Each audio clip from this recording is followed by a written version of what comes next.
Hello, have you ever wondered what intuition does to us so much that we love it straight away from the first time, or how it affects us so much that we start looking for it everywhere that we have the chance to receive information from intuition? Well, this is what we're going to look at in this video. It's only a couple of minutes, so feel free to stay until the end.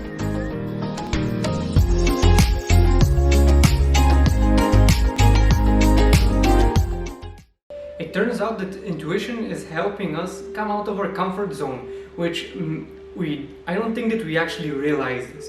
Because what does actually happen?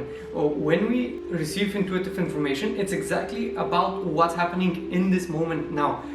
But if you look at one of the previous videos about intuition that's been uploaded into the channel, you'll see that we're equalizing receiving information from intuition with being synchronistic with your own environment, because it's actually our 100% belief in a single idea, and that's what's helping us in creating that specific result, which is kind of interesting because we don't usually do that.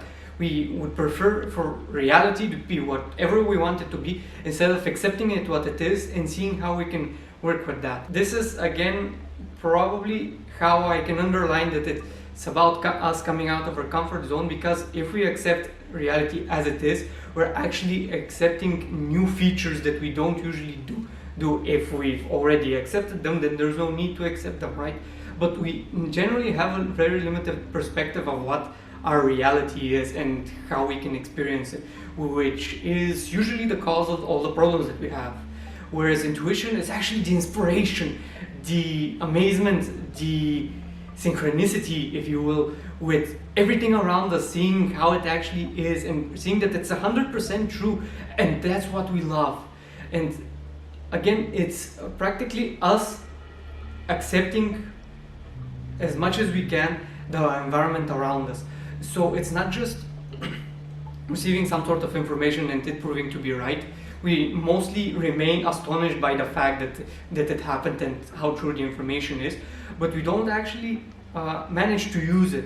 The idea here is that if intuition is helping us come out of our comfort zone, then coming out of our comfort zone should activate intuition. Why? Because intuition is this piece of information that we haven't seen before, or it's helping us understand things in a new perspective. So it's natural if we come out of our comfort zone and engage into something that we don't know, that is uncomfortable to us, or is an aspect of life that we haven't explored until now.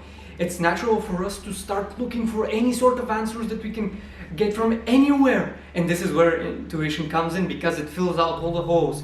Even if we are starting to work with something that we don't have any idea of what it is, we actually still have some idea of where we can start.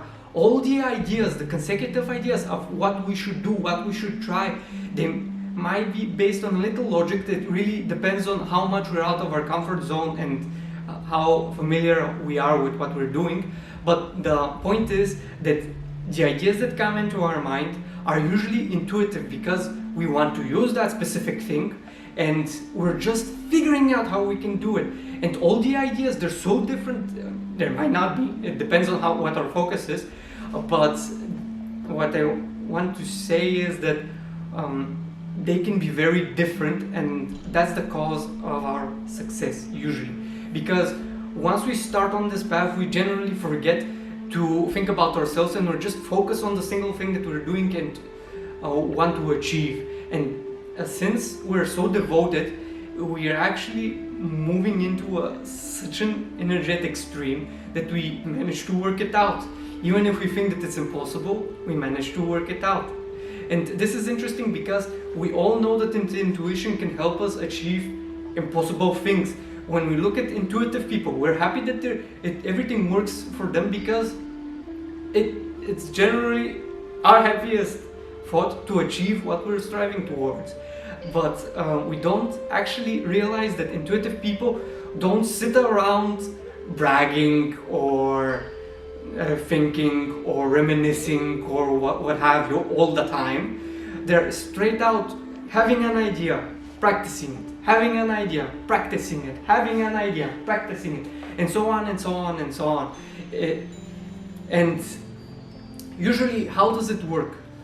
If intuition is the 100% belief in something that's already happened or is going to happen, then what we're looking for is something to believe in. And think about throughout all of history, every time somebody or someone or a nation even has achieved something is because it, him, she, it's the kid probably, and the community, the nation, whatever it is, has believed in a single idea, and they've moved forward towards achieving it. And they've done everything that they thought of, which they thought is synchronistic with the ideas that they have, and at some point they do have success. And that's the difference between intuitive people and people that generally just sit in front of the TV or in front of the computer and do nothing. The idea here is testing, trying, getting new ideas. Once we achieve something, we're actually happy. Once we fail, of course it's normal to get angry, to feel like something's wrong, that we've done something wrong. But again, if we continue to work in that direction, we start realizing that all of the things that we're getting angry at are the different aspects and expressions of the single idea that we're following. And just to underline this, look at how I'm expressing it. An idea. This idea can be anything that we can think of. So it's just a matter of us choosing what it is and choosing the direction that we're going to do it. Because if we share it with more people, we're going to have that much more results, that much more development. But if we stay in our comfort zone and we just pile it up as information, nothing really happens, and that usually leads to depression, because we have so many ideas, so many sparkling ideas which we don't realize, and they die out. And that's what leads us to depression. So think about that. It's actually, in my experience, the problem turns into a solution when you figure out how to use it, because everything is just a feedback on what we're doing, feedback on the idea that we're expressing, feedback on what we're striving towards. And once we learn to use those things, we're able to manage and transform them into something positive, which is called experience.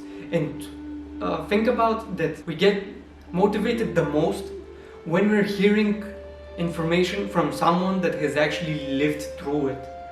And this is how important experiences are. If we don't experience or go out of our comfort zone and do things, there's no way for us to assemble new information. We can think about it, but if we don't apply it into practice, there's no actual chance that we're going to make any sort of change. And all the way, while we're outside of our comfort zone, intuition is holding our hand. It's guiding us. It's all dependent on the focus and the ideas that we have, but it's still guiding us step by step. We don't need to make large steps. We don't need to make large jumps. We don't need to make a breakthrough from the start. We just need to start and keep moving. That's pretty much it. What do you think of the video? Leave a comment down below if you think this is helpful. You can share it with other people to help them learn more about intuition. If you're interested to learn more about intuition and see more videos like this, you can subscribe to the channel, and I'll see you next time.